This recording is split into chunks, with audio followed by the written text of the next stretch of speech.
అధిక బరువు అనేక సమస్యలకు కారణం. సాహితీ యోగా ఆన్లైన్ క్లాసులో జాయిన్ అవ్వండి.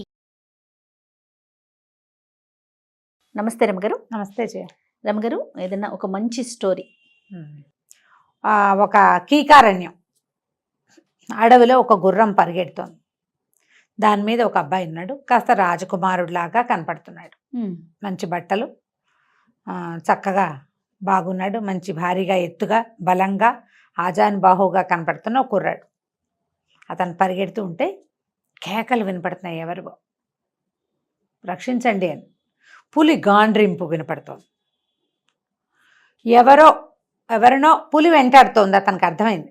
ఆ అరుపులు వినపడుతున్న వైపుకి పరిగెత్తాడు. ఓ గుర్రం వేసుకుని వెళ్ళేసరికల్లా బాగా ముందుకెళ్ళేసరికి ఒక సాధారణంగా బక్కగా సామాన్యంగా ఉన్న ఒక నడివయసు వ్యక్తి పరిగెడుతున్నాడు. అతను అటు ఇటు తప్పుకుంటున్నాడు. పులి అతను వెంట పడుతోంది.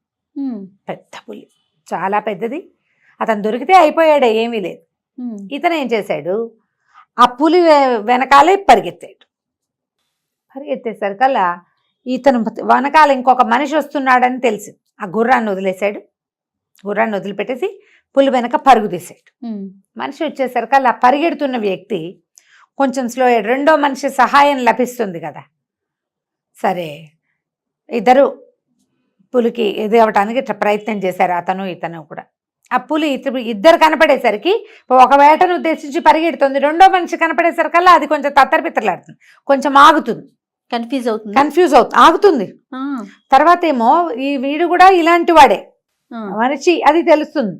ఆడెంత ప్రమాదకారి అనేది దానికి అర్థమవుతుంది. తన మీద పడి దూకేయగలడా ఈ పరిగెడుతున్నవాడు? లాంటి వాడేనా? పరిగెడుతున్నవాడు ఒక 5'6", 5'7" ఉండే మనిషి, రైతు లాంటి ఆకారం ఉన్నవాడు, గట్టిగా పనిచేసుకునేవాడు. రెండో వాడు మంచి హస్తలాఘవం ఉన్నవాడు, ఎత్తరివాడు, కుర్రాడు. అక్కడి నుంచి పులి ఏం చేసింది, ఇతనేమో గట్టిగా అరుస్తూ తన చేతిలో ఉన్న కత్తి ఊపుతూ దాన్ని అట్రాక్ట్ చేయడానికి ట్రై చేశాడు. ఆ పులి ఆ బక్కవాడిని వదిలిపెట్టి ఈ బలంగా కనబడుతున్న రాజకుమారుడి మీద పడి, అది మీద పడిన అదటికి కత్తి ఎగిరి పక్కన పడిపోయింది. ఈ రెండో మనిషి అతను భయస్తుడు, మామూలుగా ఏదో కట్టెలు కొట్టుకునే రకం. అవునులే. ఆ కత్తి తీశాడు, పట్టుకున్నాడు కత్తి. కానీ ఆ కత్తి పెట్టి ఏం చెయ్యాలో తెలియలే అతనికి. పులి ఇట్లా అతని రాజకుమారుడి మీద ఉంది పూర్తిగా. ఇది రాజకుమారుడైతే ఇతని మీద ఉంది పులి. ఏ కత్తి పెట్టి పొడిసి కుర్రాడికి తగలచ్చు. పైగా వెనక నుంచి కత్తి పెట్టి పడవాలంటే బాణం అయితే దూరం నుంచి ఏదో వేస్తాం, అవును. దగ్గర నుంచి కత్తి పెట్టి పడవాలంటే దగ్గరికి వెళ్ళాలి. అది అతను వదిలిపెట్టి ఇతని మీద పడితే అర్థం కాక ఆ కత్తి పుచ్చుకుని తత్తరపిత్తరలాడుతున్నాడు. కానీ రాజకుమారుడు చాలా లాఘవమైన వాడు. ఆ పులి నోట్లో పట్టేసుకున్నాడు. అప్పళ్ళు ఇట్లా నోరు తెరిచింది, అది ఇట్లా తెరిస్తే పైకి కిందకి రెండు వైపులా దవడలు పట్టేసుకున్నాడు. పట్టుకుని ఆ దవడలు పట్టుకుని బాగా లాగేశాడు. అది తొప్పించి నొప్పితోటి అది తన పట్టు సడలించేసింది. ఏదైనా లేపి దాన్ని 2 దెబ్బలు కొట్టేశారు కల్లా ఒకటే పరుగు. కానీ పులి మీద పడ్డం, దాని పంజాలు అవి ఎంత పదునుగా ఉంటాయి, పులి పంజా గోళ్ళు గీసుకుపోయినాయి ఒళ్ళంతా. అక్కడి నుంచి ఈ పళ్ళు తగిలి కాస్త వేళ్ల దగ్గర అంతా తెగింది. పులి పరిగెత్తేసరికల్లా ఈయన అన్నాడు, ఈ పక్క ఆయన అక్కడ నుంచుని, ఆయన బాబు నన్ను క్షమించు, కత్తి ఉన్నా కూడా నేను పులిని కొట్టడానికి భయపడ్డాను అంటే పర్వాలేదులేండి, వెళ్ళిపోయింది కదా, ఇక్కడ ఏమైనా మంచినీళ్ళు ఉన్నాయా అన్నాడు. ముందే ఓ చెరువు ఉందని ఆ చెరువు దగ్గరికి తీసుకుపోయాడు కుర్రాడిని. ఇతను ఏం చేశాడు, ఆ మెల్లిగా చెరువులో నీళ్ళకి దిగి శుభ్రంగా కడుక్కొని అతను ఏవో 2 ఆకుల అల్లమలు తెచ్చి ఆ రసం రాశాడు. తర్వాత ఈ బట్టలు విప్పి పక్కన పెట్టి కాస్త మొహం కాళ్ళు చేతులు కడుక్కొని ఇంకా స్నానం చేసినట్టు చేశాడు. అలసిపోయాడు. అది మీద పడేసరికి కొంచెం రిలాక్స్ అయ్యాక వచ్చి పైన కూర్చున్నాడు గట్టు మీద. నువ్వెవరంటే నువ్వెవరు అని మాట్లాడుకున్నాడు. ఈ కుర్రాడు చెప్పాడు, ఈ అడవికి దూరంగా కాంభోజ దేశం అని ఒక దేశం ఉంది. కాంభోజ దేశానికి రాజు కామదత్తుడు ఆయన పేరు. ఆయన భార్య కాదంబరీదేవి. ఆయనకి లేక ఆవిడ గర్భవతి అయింది. రాణంటే చాలా పంచప్రాణాలు. అయితే గర్భవతి అయిన తర్వాత పిల్లవాడు పుట్టాక ఆమె ఏదో కొంచెం అనారోగ్యంగానే ఉంది. పురుట్లోనే రాణిగారు మరణించింది. అయ్యో. దాంతో ఈయన చాలా దిగులు పడిపోయాడు. రాజుకు పంచప్రాణాలు ఆవిడంటే ఎక్కడి నుంచో ప్రేమించి తెచ్చుకున్నాడు. దాంతో ఒక దిగులుగా ఉండిపోయాడు. పిల్లాన్ని చూసేవాడు కాదు. ఇక అంతఃపురదాసులే పిల్లాన్ని పెంచుకునేవాళ్ళు. అయితే ఇట్లా డల్గా ఉంటుంటే వీళ్ళకి ఒక మంత్రి ఉన్నాడు, గుణశేఖరుడు. ఆయన, అయ్యా ఇట్లా ఇదిగా ఉంటే ఎలాగండి, పిల్లాన్ని చూసుకోవాలి, మీ ప్రేమ ఫలితం చిన్నపిల్లని కాసుకోవాలి, రాజ్యం చూసుకోవాలి, మీరు ఇట్లా డల్గా ఉంటే కుదరదని మంత్రి గారు ఆయన బోధించడానికి ప్రయత్నం చేశాడు. ఏం బోధించినా ఆయన ఏమీ వినలేదు. వినకుండా విసుక్కున్నాడు. రాజుకి అనారోగ్యంగా ఉన్నప్పుడో విసుగ్గా ఉన్నప్పుడో చేతకానప్పుడో చూసుకోవడానికే కదండి మంత్రులు ఉంది. అవును. రాజ్యాన్ని చూసుకోండి గద్దించి కసిరేశాడు. పిల్లాడి మొహాన్ని నేను చూడండి అన్నాడు. నా భార్య చావు పిల్లవాడు, ఆమెని మరణించింది వీడి వల్ల, వీడు పుట్టకపోయినా బాగుండేది అని విసుక్కునేవాడు. పిల్లాడేమో చక్కటి పిల్లాడు పుట్టాడు. వాడు మంచి పుట్టకే మంచి పెద్ద భారీ పిల్లవాడు. ఈ గుణశేఖరుడు ఏమనుకున్నాడంటే రాజుకు ప్రాప్తం లేదు చంటి బిడ్డ వాడి ముద్దు మూరిపని చూడడానికని ఆయన చక్కగా ముద్దు చేసుకుని రాజకుమారిని ముచ్చటగా చూసేవాడు. 4వ ఏడు 5వ ఏడు రాగానే అక్షరాభ్యాసం చేయించాడు. రాజోచిత విద్యలన్నీ నేర్పించాడు. పిల్లాడు చక్కగా ఎదిగాడు. 15 ఏళ్లకే వాడు ఒక 25 ఏళ్ల పిల్లాడిలాగా ఉండేవాడు. అన్ని విద్యలు వచ్చినాయి. ఎక్కడికి వెళ్ళి ఏ పనైనా చేసుకురాగలిగే సమర్థత వచ్చింది.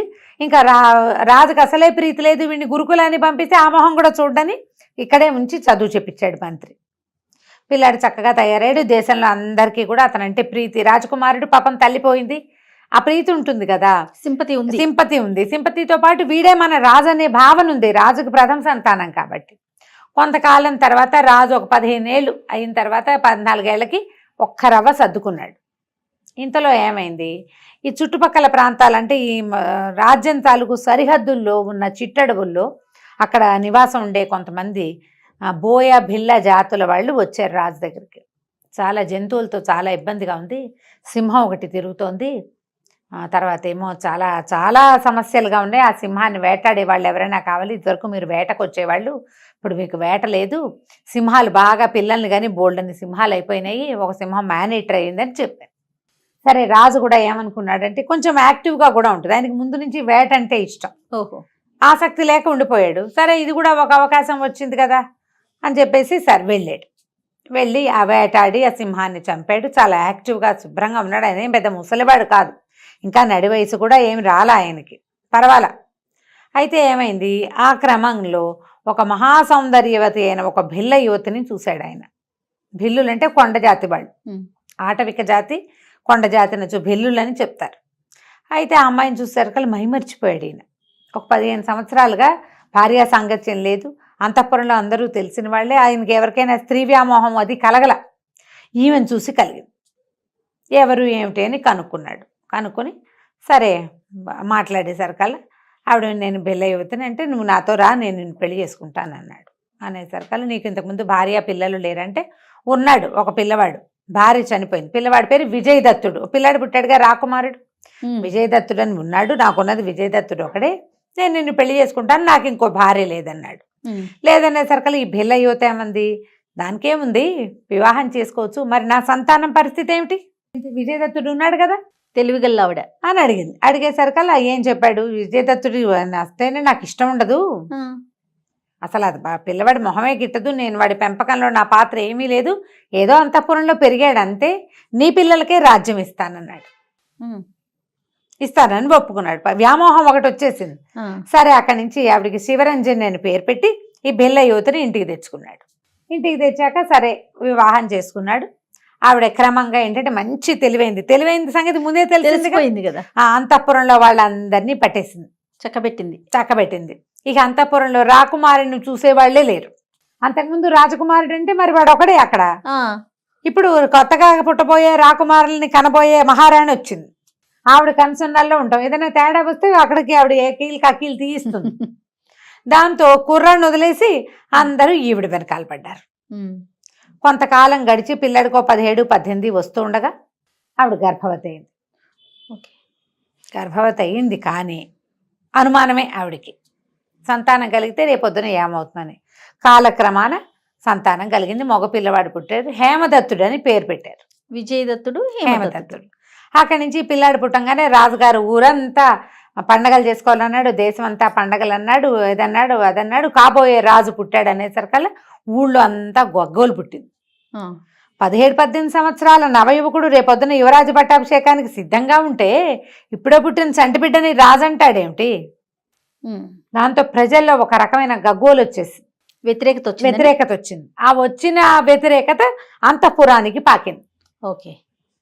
మా రాజు ఆల్రెడీ ఉన్నాడు, వీడు కొత్త రాజు అంటే యువరాజు అవుతాడు, రెండోవాడు యువరాజు అవ్వాలి కానీ జ్యేష్ఠుడు కదా రాజు అవ్వాల్సింది, అక్కడ నియమం అది, ఎక్కడైనా అదే నియమం కదా.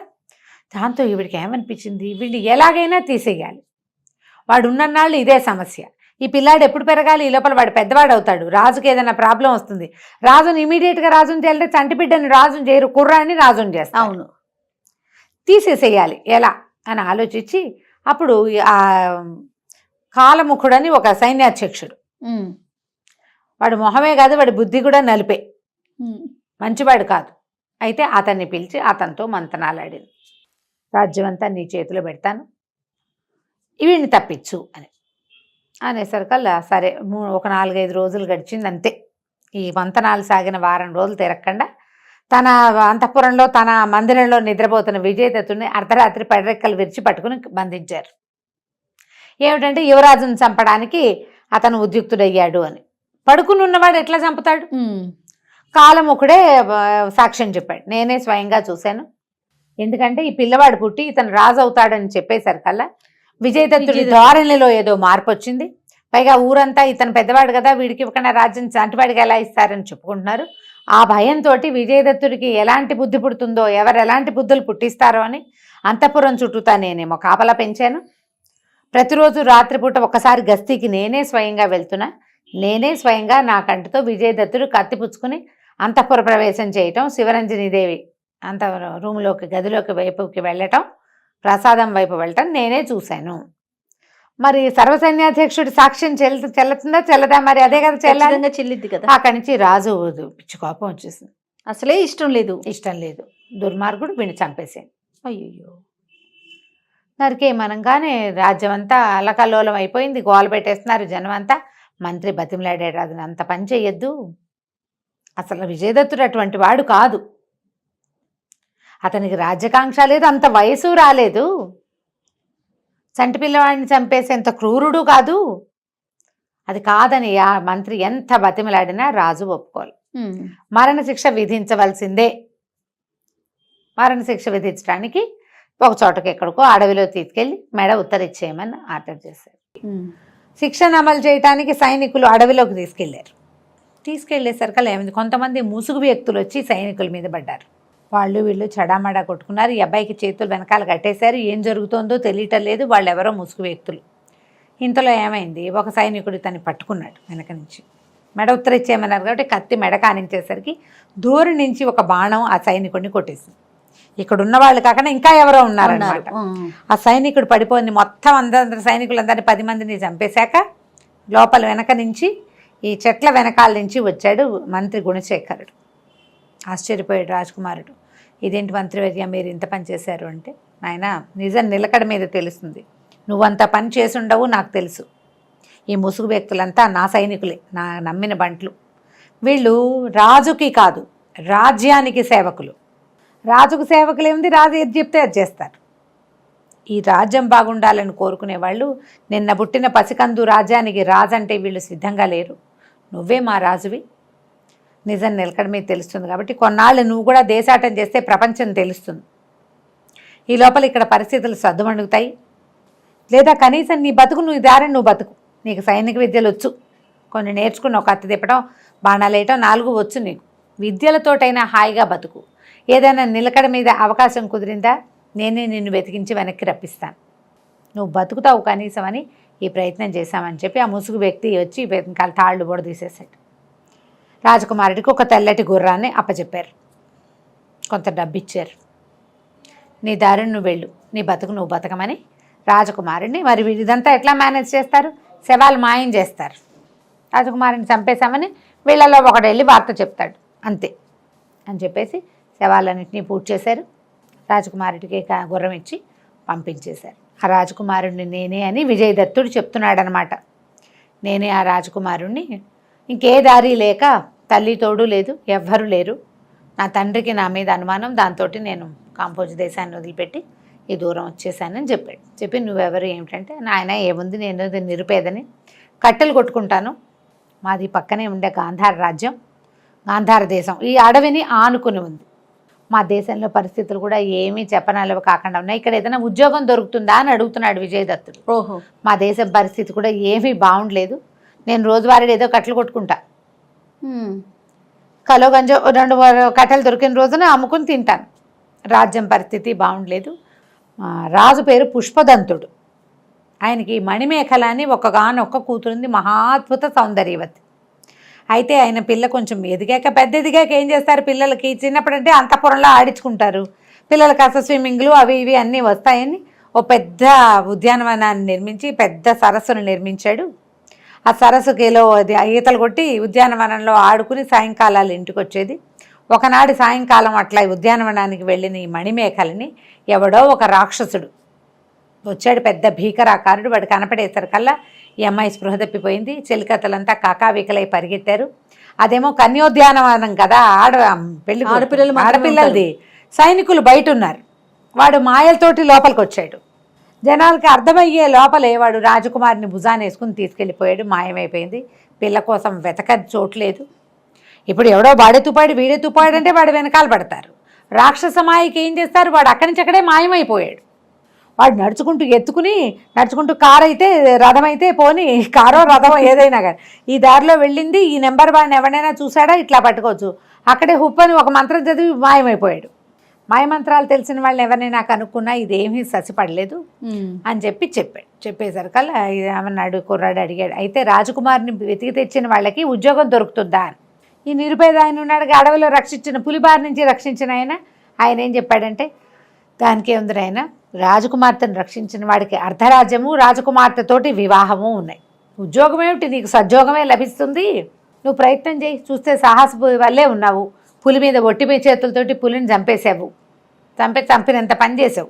పులి మీద పడినా భయం లేదు నీ మొహంలో, పైగా రాకుమారుడివి, నువ్వు చేయగలుగుతావు, ట్రై చేయమని మరి ప్రయత్నం చేసుకోమన్నాడు. సరే తనతో పాటు ఊళ్ళోకి తీసుకుపోయాడు. సరే ఇతని దగ్గర ఎట్లా కొంత డబ్బులు ఉన్నాయి కదా, ఒక బంగారు నాణ్యం అతనికి ఇస్తే ఆ రాత్రికి ఏదో ఆహారం తీసుకొచ్చారు. శుభ్రంగా కడుపు నిండా తిని వాళ్ళ ఇంట్లోనే విశ్రాంతిగా పడుకున్నాడు. మర్నాడు పొద్దున గుర్రానికి మాలిష్ చేయించుకుని తను కూడా స్నానం చేసి శుభ్రమైన వస్త్రాలు కొనుక్కుని ధరించి రాజుగారి దగ్గరికి వెళ్ళాడు, ఆ పుష్పదంత మహారాజు దగ్గరికి.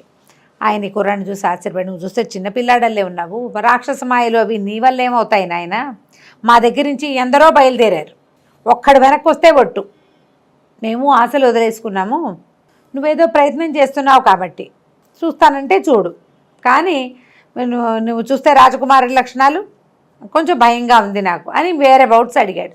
అడిగితే నేను రాకుమారినేనండి, ఏ రాజ్యమో అది నేను మీకు చెప్పలేను, ఇప్పుడు దాని అవసరం కూడా లేదు, ప్రయత్నం చేసి చూస్తా, నాకు ఒకటి చెప్పండి, ఇలా బయలుదేరిన రాక్షసుడు ఏ దిక్కుకి ప్రయాణం చేస్తూ అంటే బయలుదేరి మాయమైపోయాడో చెప్పండి. ఏ దిక్కు వైపుకి అతను వెళ్ళిపోయాడు, అతను ఆకాశంలోంచి వీళ్ళు మాయమేం పూర్తిగా మాయం కాదు, ఆకాశం వైపుకి దూసుకెళ్ళాడు, ఆకాశంలో కలిసిపోయాడు, ఏ దిక్కు వైపు ఆకాశంలోకి వెళ్ళాడో చెప్పండి. ఈయన సైనికుల్ని వాళ్ళని వీళ్ళని పిలిచాడు. వాళ్ళు ఉన్న చిలకత్తులు వాళ్ళు వీళ్ళు ఏమన్నారంటే పడమటి వైపు వెళ్ళినట్టే కనపడింది, ఎందుకంటే సూర్యాస్తమయం అయింది, అస్తమిస్తున్న సూర్యబింబం మీ వైపుకి అతను వెళ్ళటం వల్లే మాకు స్పష్టంగా కనపడ్డాడు, అంటే పడమటి దిక్కుకి వెళ్ళాడు. బాగానే ఉందిగా. కుర్రాడు ఏం చేశాడు, సరే వాళ్ళు ఇచ్చిన ఆహార పదార్థాలు కొన్ని మూట కట్టుకున్నాడు, వాళ్ళు ఏదో కొంచెం ధనం ఇచ్చారు, గుర్రానికి గుగ్గిళ్ళు గళ్ళు ఇచ్చారు, అవన్నీ సంచులు వెళ్ళాడేసుకున్నాడు. మన గుర్రానికి ప్రయాణం మొదలుపెట్టాడు. ఆగకుండా ప్రయాణిస్తూనే ఉన్నాడు. ఎంత ప్రయాణమో, వెళ్ళగా రాత్రికి ఎక్కడో విశ్రమించాడు. తెల్లవారు లేచి మళ్ళీ ఇంకా వెళ్ళాడు. 2-3 రోజుల ప్రయాణం తర్వాత అలసిపోయాడు. రాత్రిపూట ఏదో కాసేపు పడుకోవటం, తెల్లవారు లేచి మళ్ళీ బయలుదేరటం, ఆహారం ఏదో ఉంది.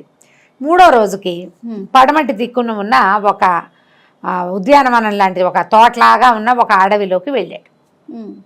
అక్కడ ఒక పెద్ద సరస్సు ఉంది, దాని నిండా తామర పువ్వులు, చుట్టూతా చెట్లు ఏంటో బలి పెంచినట్టు ముద్దుగా ఉంది. అడవిలో అలా ఎలా ఉంటుంది, ఆశ్చర్యపోయాడు. అయినా సరే ఏమనుకున్నాడు, గుర్రాన్ని పక్కన చేసి గుర్రానికి కాస్త తిండి పెట్టి దానికి కాస్త నీళ్ళు తాగిస్తే అది అమ్మాయాన్ని అది రిలాక్స్ అవుతుంటే, ఇతను ఏం చేశాడు, బట్టలు విప్పి పక్కన పెట్టుకున్నాడు. చక్కగా చిన్న కౌపీనం కట్టుకుని హాయిగా నీళ్ళల్లో జలగాలితే 1 గంట సేపు నీళ్ళల్లో కనుక ఆడితే ఒళ్ళు తేలికిచ్చేస్తుంది. 2 రోజుల నుంచి ఏదో చెంపు పోసుకుంటున్నాడు బావుల దగ్గర, నీళ్లు చూసేసరికి ఉత్సాహం వచ్చింది. నీళ్ళల్లోకి దిగాడు. 1 గంట సేపు నీటిలో అటు ఇటు ఈదాడు. తామర పువ్వులు చేతికి అందినవి ఎగరేసాడు, ఆడేసుకున్నాడు బాగా. చాలా ఉత్సాహంగా బయటకు వచ్చిన తర్వాత ఏమైంది, సరే తల తుడుచుకుని బట్టలు తీసే ఉన్నాయి కదా, ఓ తువ్వాలు కట్టు ఒంటి మీద ఉన్నది పిండుకుని మళ్ళీ కట్టుకుని ఇంకో తువ్వాలు తీసి తల తుడుచుకుందామని మొహం మీద నుంచి ఇట్లా నెత్తి మీదకి పోనిచ్చాడు. పోనిస్తే నెత్తి మీద 2 కొమ్ములు తగిలినాయి చేతికి. ఆవుకున్నట్టు కొమ్ములు ఉన్నాయి. ఇదేమిటి కొమ్ములు ఉన్నాయి అని అప్పుడు బాగా చూసుకుంటే శరీరం అంతా ముడతగా పడి మొద్దుగా అయిపోయినట్టుంది. వీడు ఇంతకీ 19 ఏళ్ళు ఉన్నాయేమో అబ్బాయికి.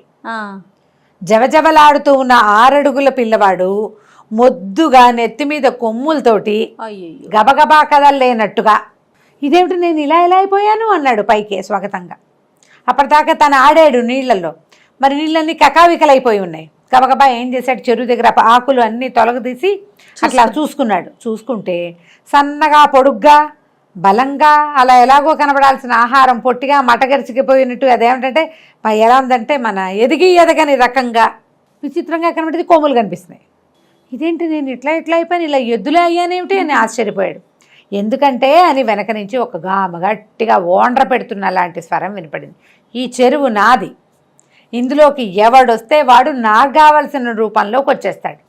వెనక్కి తిరిగి చూస్తే ఒక రాక్షసుడు అక్కడ నుంచున్నాడు. అక్కడ మహాకాయుడు, వాడి నెత్తి మీద కూడా 2 కొమ్ములు ఉన్నాయి. ఓహో, వీడేం చేశాడు, ఈ కుర్రాడు కత్తి ఎక్కడో పెట్టుకున్నాడుగా, ఆ కత్తి పుచ్చుకుని మీద కలబడిపోయేసరికి వాడి మీదకి వెళ్తుంటే కంగుమంటోంది కత్తి. ఇనపదానికో రాతి దానికో తగిలినట్టు పక్క అన్నవాడు. హాహాహా అని మామూలు పక్క అంటే మంది వికటాట్టహాసం చేశాడు రాక్షసుడు. నీ ఆయుధము నువ్వు బాగా కదపలేవు, నీ ఆయుధంతో నన్నేమీ చెయ్యలేవు, అవన్నీ మన దగ్గర పనిచేయవని ఆ కత్తి ఒక విరుపు విరిచేసి వీడిని ఎత్తి విసిరేసాడు. 6 అడుగుల అబ్బాయి వీళ్ళ మూలబడ్డాడు, పడిపోయాడు. అంతే, స్పృహ తప్పిపోయాడు. అతనికి మెలకు వచ్చేసరికల్లా అతనికి ఏం కనపడింది, తను ఒక కటకటాలున్న ఒక గుహ లాంటి దాంట్లో ఉన్నాడు. కాలికి ఒక గొలుసు కట్టుంది, కాలి గొలుసు కటకటాల్లో ఉన్న, నెత్తి తడుకున్నాడు, కొమ్ములు అలాగే ఉన్నాయి. శరీరం అంతా బండగా ఇట్లా ముట్టుకుంటే మెత్తగా మృదువుగా తనకి ఎప్పట్లాగా తగలటల్లా బరగ్గా గొడ్డు చర్మంలాగా తగులుతోంది. ఏం చేయాలో తెలీదు, ఎక్కడో పడిపోయాను నేను, రాజకుమార్తెను రక్షించిపోయి మనం ఇరుక్కున్నామేమిటో తెలీదు, వాడెవడో తెలీదు, ఇక్కడి నుంచి ఎలా బయటపడాలో తెలియదు, ఎవ్వరూ లేరు, పిట్ట పురుగు లేదు. చాలాసేపటికి ఇతనికి వెలుకు వచ్చాక ఒక అమ్మాయి, ఈ అమ్మాయి రాక్షసి పిల్ల రాక్షసి, ఆకారం అది ఎత్తుగా మోటుగా ఉంది కానీ అందంగా ఉంది. అక్కడి నుంచి ఆహారం పుచ్చుకొచ్చింది. వస్తూ ఎవరు నువ్వు ఏమిటి అన్నాడు. అనేసరికల్లా రాజకుమారా అంటుంది. రాజకుమారా అంటావేమిటి, నేనేం రాజకుమారిని, ఇలా నా స్వరూపం అంటే నువ్వు ఏ రూపంలో ఉన్నా నువ్వు రాజకుమారుడివి నేను గుర్తుపట్టగలను, ఎందుకంటే మా అన్న రాకుమారుడినే తెస్తాడని నాకు తెలుసు, అన్నం తిను అంటుంది. అన్నం నేను తిన్ను, మీరు ఏవేవో పెడతారు నేను అవన్నీ తిన్నన్నాడు. కాదు తినకపోతే నీకు ఓపిక ఉండదు, నిన్ను బాగా మేపి నేను చక్కగా బలంగా ఉంచి నిన్ను బలిస్తాడు మా అన్నయ్య కాదు మా నాన్న అంది. అనేసరికల్లా అదేమిటి ఎందుకు అంటే మా నాన్న పేరు మహాబలి, రాక్షసుడు, ఆయనకి ప్రపంచమంతా తన అధీనంలోకి తెచ్చుకోవాలని ఆయన కోరిక. అయితే మనకి ఒక శాంభవిదేవిని ఆరాధిస్తే అమ్మవారు అతనికి ఏం చెప్పిందంటే, నువ్వు ఏం చేసినా ఎంత తపస్సు చేసినా నీకు శక్తి రాదు, ఒక అవివాహిత అయిన రాకుమార్తెని, సర్వలక్షణ సంపన్నుడైన ఒక రాకుమారిని బలివ్వు, అప్పుడు నువ్వు కోరిన కోరికలు తీరుతాయంది. మా నాన్న అప్పటి నుంచి ప్రయత్నం చేస్తున్నాడు, ప్రయత్నం చేయగా ఒక అమ్మాయిని తీసుకొచ్చాడు అనగానే వీడికి ఆశ పుట్టింది. అమ్మాయి గాంధార రాజకుమార్తెనా అని అడిగాడు. ఏమో ఏ రాకుమార్తె నాకేం తెలుసు, అవన్నీ నాకు తెలీదు, మా నాన్నని అడగాలి, నాకు తెలీదు, కానీ రాకుమార్తెని తెచ్చాడు, ఏది ఎక్కడుంది అన్నాడు. మొన్నటి దాకా ఇక్కడే ఉంది, నిన్నే తీసుకుపోయాడు, నిన్ను తీసుకొచ్చాడు, నువ్వు రాకుమారుడే, ఖచ్చితంగా రాకుమారుడు కాబట్టి నిన్ను తీసుకొచ్చాడు అన్నది. అనేసరికల్లా వీడు అబ్బో ఏం చేయాలి, అక్కడి నుంచి ఆశగా ఉంది ఆ అమ్మాయికి వీడి మీద, నువ్వెంతో నచ్చావు నాకు, కానీ ఏం చేయాలి, మా నాన్నేమో నిన్ను బలిచ్చేస్తాడు, అప్పటిదాకా అయినా నిన్ను కళ్ళారా చూసుకుంటాను, అన్నం తిను నీకు ఓపిక వస్తుంది అంటుంది. అనేసరికల్లా ఓహో ఈ పిచ్చిదానికి మనం అంటే ఆసక్తిగా ఉందనుకుని కుర్రాడు ఏమన్నాడు, నేను అన్నం తిన్ను ఏం తిన్ను ఎలాగో చచ్చిపోయేది కదా, అదేదో ఇక్కడే చచ్చిపోతానన్నాడు. అదే అయ్యో చచ్చిపోవడం గురించి మాట్లాడద్దు, కనీసం నా దగ్గర ఉన్నంతసేపు అయినా నువ్వు ఆరోగ్యంగా చక్కగా ఉంటే నిన్ను కళ్ళారా చూసుకుంటాను, నిన్ను చూసి చూడంగానే నీతో ప్రేమలో పడ్డానని అనగానే, అలా అయితే ఓ పని చేద్దాం, మీ నాన్నని నువ్వు నేను కలిసి చంపేద్దాం, ఏం చక్క మనం పెళ్లి చేసుకుందామన్నాడు. అమ్మో మా నాన్నని చంపటమే అంది. అంతేలే, నిన్ను కాదు కదా మీ నాన్న ఏమైనా చేసేది, నన్నేమో బలిచ్చేస్తాడు, ఊరికే నన్ను తలుచుకుంటూ కూర్చుంటావు, నువ్వు కొన్నాళ్ళకి చచ్చిపోతావు, ఎలాగైనా మనం చచ్చిపోతాం, మీ నాన్న మాత్రం బాగుంటాడు అంటే దీన్ని నచ్చల. అలా కాదు, ఇంకో మార్గం చెప్పు. ఇంకో మార్గం ఏం చెప్తాం? పోనీ నువ్వేం చంపదులే మీ నాన్నని, మీ నాన్నని చంపే ఉపాయం ఏమిటో చెప్పు, నేను చంపుతా. ఓహో. తండ్రి అంటే మమకారం ఉంటుంది కదా. ఇప్పుడు రేపొద్దున పెళ్లి చేసుకుని వెళ్ళిపోతావు, మీ నాన్న దగ్గర ఉండబోయావా నువ్వు ఎల్లకాలం ఆడపిల్లవి అంటే? కాదు, నాకు పెళ్లి చేస్తాడు అని. మరి నీకు పెళ్లి చేసి వెళ్ళిపోయేటది మీ నాన్న ఉంటే ఏమిటి, లేకపోతే ఏమిటి? ఉన్నా లేకపోయినా ఒకటే కదా. ఎలాగో నువ్వు నీ భర్తతో వెళ్ళిపోతావు, అదేదో నాతో వచ్చి మీ నాన్నని చంపే ఉపాయం చెప్పు అంటే ఇది ఆలోచించడం మొదలుపెట్టింది రాకాసి పిల్ల. ఆలోచించి చూస్తానంది. అయితే నువ్వేం చేయాలంటే, మీ నాన్న ప్రాణాలు ఎక్కడున్నాయి, అతను ఎట్లా మరణిస్తాడు? ఎందుకంటే నిన్న నేను కత్తి పెట్టి కొట్టా, ఎక్కడ కొట్టినా కంగు కంగుమని మోతొచ్చింది కానీ దెబ్బ తగల, నా కత్తే ముక్కలు ముక్కలుగా విరిగిపోయింది. కాబట్టి బలంతో అతన్ని నేనేం చేయలేను, కాబట్టి తెలివితోటి ఏదో చెయ్యాలి. ఏదైనా ఒక మార్గం ఉంటే చెప్పు, ఆ మార్గంతో మీ నాన్నని నేను సంహరిస్తాను. పాపం ఆ రాజకుమార్తె ఎవరో మనకు తెలీదు, దాని దారిని అది పోతుంది, మన ఇద్దరం పెళ్లి చేసుకుందాం. ఈ రాకాసు పిల్లకి ఆ పెళ్లి మీద పట్టేసింది మనసు. నాన్న ఎవరో ఒకళ్ళని తెస్తాడు, ఆ అబ్బాయి దీనికి నచ్చుతాడు, కానీ ఆయన నాన్నేమో వాడిని బలికి చేస్తాడు. ఎలాగా? పోనీ రాక్షస పిల్లని ఎవరినైనా చేసుకుందామంటే వాళ్ళ మొహాలు దీనికి గిట్టవు. మరి వాళ్ళు అందంగా ఉండరు కదా, మోటుగా ఉంటారు, వీడేమో బాగున్నాడు నాజుగ్గా. అందుకని సరేనని ఒప్పుకుంది. సరే మా నా ముందు నువ్వు అన్నం తిను, అప్పుడు నేను మా నాన్న సంగతి చూస్తానంది. అన్నం తిని విశ్రాంతి తీసుకున్నాడు విజయదత్తుడు. అయితే ఈ విజయదత్తుడిని రాక్షసుడు తీసుకొచ్చాడు. రాక్షసి పిల్ల ఇతనితో ప్రేమలో పడింది. మీ నాన్న తాలూకు మరణ రహస్యం కనుక్కోమని చెప్పాడు విజయదత్తుడు. సరే బాగానే ఉంది. ఈ పెళ్ళి ఏం చేసింది, వాళ్ళ నాన్న కోసం ఎదురు చూడటం మొదలుపెట్టింది. చక్కగా వంట చేసింది రుచిగా. వాళ్ళ నాన్నకి మంచి బ్రహ్మాండమైన ద్రాక్షసారా ఇష్టం, అది కూడా 2 సీసాలు రెడీ చేసి 2 పీపాలు పక్కన పెట్టుకుంది. రాక్షసుడు వచ్చాడు, వచ్చి చాలా ఉత్సాహంగా వచ్చాడు. సరే కూతురు చాగా రుచిగా చేసిన వంట అంతా తినబెట్టింది, కూర్చుని తిన్నాడు. తిన్నాక సరే అడిగింది, నాన్న ఎవరు నాన్న, ఎవరో అబ్బాయిని తెచ్చావు, ఎవరు నాన్న అని అడిగింది. అడిగితే అమ్మవారు జేజి బలి ఇవ్వమంది కదా, మరి ఒక రాజకుమారుడిని ఒక రాజకుమార్తెని ఇవ్వాలి, అందుకని తీసుకొచ్చాను అన్నాడు. తీసుకొచ్చానంటే అతను మణిమేఖల అనే అమ్మాయి కోసం వెతుక్కుంటూ వచ్చానని చెప్పాడు. మణిమేఖల ఎవరు నాన్న అంటే, అదే నేను తీసుకొచ్చాను కదా అమ్మాయిని, ఆ అమ్మాయే మణిమేఖల. అమ్మాయి మణిమేఖల అనేసరికల్లా ఇక పిల్ల కాదు నాన్న, ఆ అమ్మాయిని మనిషిలాగా అప్పుడు ఏం చేసావు నాన్న, మరి ఆ అమ్మాయికి తిండి ఎవరు పెడుతున్నారు, ఎక్కడ పెట్టావు నాన్న అని అడిగింది. ఇక్కడ ఉన్న కుర్రాడికి తను పెడుతోంది తిండి, అబ్బాయికి నేను తిండి పెడతాను, అమ్మాయికి తిండి ఎవరు పెడతానంటే, ఆ రాతి బొమ్మకి తిండేందుకే అమ్మాయిని రాతి బొమ్మగా మార్చేశాను, శిల్పంలాగా పడుంది కింద అంటే పిల్లంది. అది కాదు నాన్న, ఓసారైనా అమ్మాయిని మా అమ్మాయిగా మారిస్తే నేను కాసేపు కబుర్లు చెప్పుకుంటూ ఉంటాను, ఆ మంత్రం ఏదో నాకు చెప్పు నాన్న, మరి ఓసారి దాన్ని హలో అని కాసేపు కబుర్లు చెప్పుకోవడానికి నాకు కాలక్షేపంగా ఉంటుంది కదా అనేసరికల్లా వాళ్ళ నాన్న అన్నాడు చాలా దిగులుగా, అది కాదమ్మా, మనుషుల్ని రాతి బొమ్మలుగా మార్చటమే నాకు వచ్చు, రాతి బొమ్మని మనిషిగా మార్చడం నాకు రాదు. అక్కడెక్కడో కంకాళ దీవి అని ఒక దీవి ఉంది, అందులో అంకాళమ్మని నా చిన్నప్పటి స్నేహితురాలు ఉంది, అదొక రాకాసి మంత్రాలు మారి దానికి వచ్చు.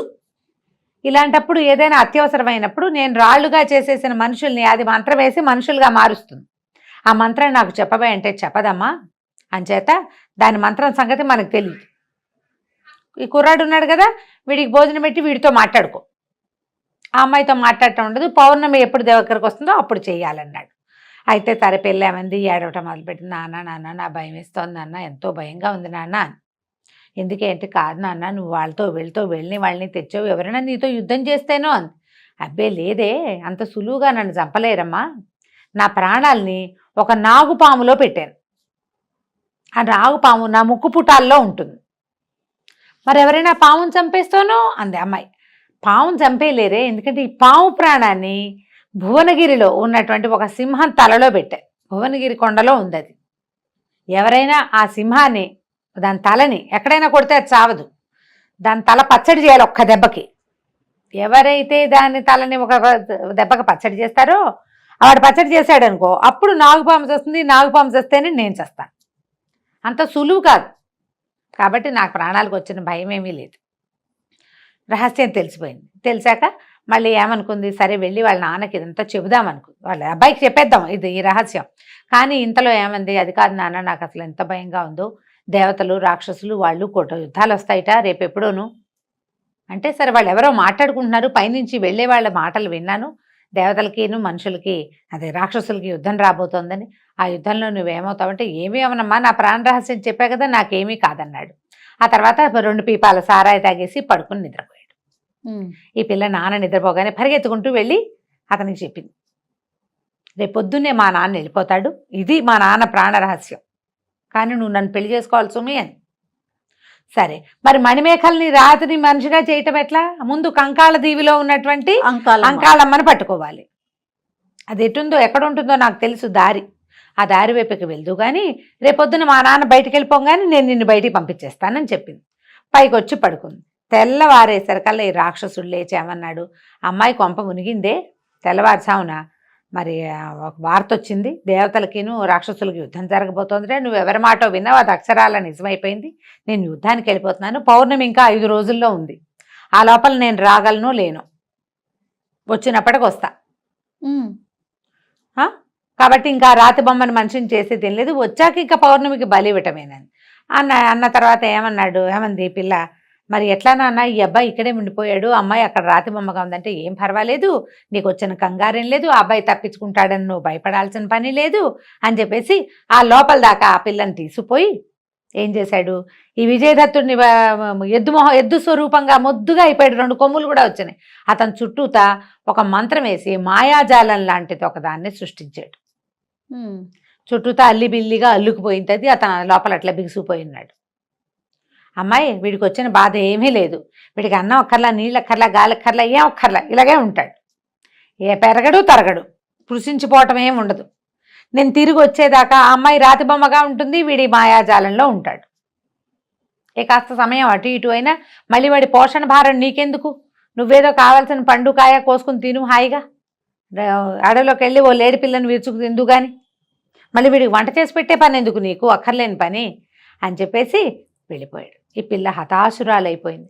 నాన్న తెల్లంగానే విజయదత్తుని వదిలిపెడితే వాడు పోయి ఆ అంకాళమ్మ దగ్గరికి వెళ్ళి ఈ రాతి బొమ్మకి ప్రాణం తెప్పించుకుని ఆ బొమ్మను తీసుకుని తన కూడా నాన్నని చంపేసి తను తీసుకెళ్ళిపోతాడు అనుకో, ఏమి జరిగేలాగా లేదు. ఇక బిక్క మొహం వేసుకుని ఏడుస్తూ కూర్చుంది. ఇక అట్లా జరిగి జరిగి జరిగి జరిగి 10 సంవత్సరాలు గడిచిపోయినాయి. రాలా 10 ఏళ్ళు పట్టింది. మరి 10 ఏళ్ళు పట్టితే ఆ లోపల ఏమవుతుంది, ఆ రాయి బొమ్మ ఎలా ఉందో రాతి బొమ్మ అలాగే ఉంది, ఇతనేమో మాయాజాలంలో ఉన్నాడు, పెరగడు తరగడు. సరే 10 సంవత్సరాలు గడిచిపోయినాయి, ఇలాగే ఉండిపోయింది. ఈ సంవత్సరాలు గడిచే లోపల ఇంకొక విచిత్రం జరిగింది. మన ఈ పిల్లవాడి తండ్రి కాంభోజరాజు కదా, కాంభోజ దేశానికి రాజు, అక్కడ ఒక ఈయన ఏంటంటే భోగ విలాసాలతో ఉండి బాగా కొంచెం వృద్ధుడైపోయాడు వాళ్ళ నాన్న. పిల్లాడు ఇంకా చంటి పిల్లాడే కదా, ఏమో 4-5 సంవత్సరాలు వచ్చి ఉంటాయి వాడికి. ఇవి వచ్చిన తర్వాత ఏమైందట, చుట్టుపక్కల దేశాల్లో జనాలు రాజులంతా ఈ రాజ్యం మీదకి రావాలని ప్రయత్నం చేస్తున్నారు. ట్రై చేసి ఒక్కొక్కడుగా ట్రై చేసి ఓడిపోయి 4 కలిసి వీళ్ళ మీదకి వచ్చారు. వచ్చేసరికల్లా సరే మంత్రి గుణశేఖరుడు ఏమన్నాడంటే, ప్రభు మీరు ఇక్కడ ఉండటం మంచిది కాదు, యువరాజా చంటి పిల్లవాడు చిన్నపిల్లాడు, రాణిగారిని తీసుకుని పిల్లాడిని తీసుకుని మీరు పారిపోండి, మరి రాజ్యం వాళ్ళు తీసుకున్నప్పటికీ కొంత సొమ్ముతో దాటిపోతే మీరు ఎక్కడో చోట జీవించచ్చు అంటే రాజు ఒప్పుకోరు. ఇది నా మాతృదేశం, దీన్ని వదిలిపెట్టి పారిపోవటం ఏంటి, దొరికిపోతే దొరికిపోతాం, రాణి నేను లేకుండా ఏం బతుకుతుంది, ఓ పని చేద్దాం, పిల్లాడిని మాత్రం తప్పించేసేద్దాం. యువరాజును తప్పిద్దామని భావించి ఈ రాజుగారి అంగరక్షకుల్లో ఒకడు చాలా ఉద్దండ వీరుడైన ఒకడిని పట్టుకున్నారు. ప్రసేనజిత్తు అతని పేరు.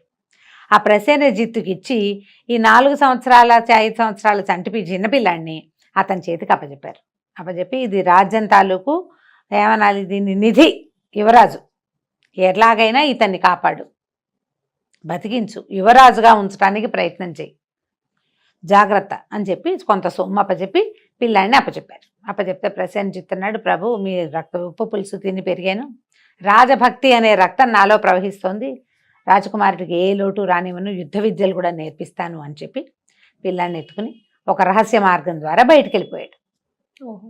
ఈ లోపల వీళ్ళ మీదకి దండెత్తొచ్చిన 4 రాజులు రాజ్యాన్ని జయించారు, రాజుని రాణిని పట్టుకున్నారు, మంత్రి గారితో సహా అందరినీ కారాగారంలో పడేశారు. ఈ రాజ్యానికి ఒక ఉత్తరాధికారిని ఒకటి పెట్టి, ఒకరిని పెడతారు కదా, ఒక ఏమంటారు రాజ్యాధికారం రాజప్రతినిధిగా తమ నలుగురికి ప్రతినిధిగా ఒకరిని పెట్టి ఈ రాజ్యాన్ని సొంతం చేసుకున్నారు. ఈ పిల్లాడిని ఎత్తుకుని నడవటం మొదలుపెట్టిన ఈ ప్రసేనజిత్తు ఊరు పొలిమేరలు దాటేశాడు. ఇక అట్లాగే వాడిని ఎత్తుకుని కొంత సొమ్ము ఉంది కదా, పిల్లాడికి కావాల్సిన తిండి తిప్పలు చూస్తూ వెళ్ళి వెళ్ళి వెళ్ళి వెళ్ళి వెళ్ళి సౌవీర దేశంలోకి వెళ్ళిపోయాడు. చాలా దూరం అది. ఈ సౌవీర దేశానికి చిత్రాంగుడని ఒక రాజు, ఆయనకి సంతానం లేదు. అయితే ఇతను ఏం చేశాడు, ఈ ప్రసేనజిత్తు రాజుగారికి అంగరక్షకుడుగా పనిచేస్తున్నాడు కదా, తనకు వచ్చు బాడీ గార్డ్స్గా ఉండటం అలవాటైన వాడు.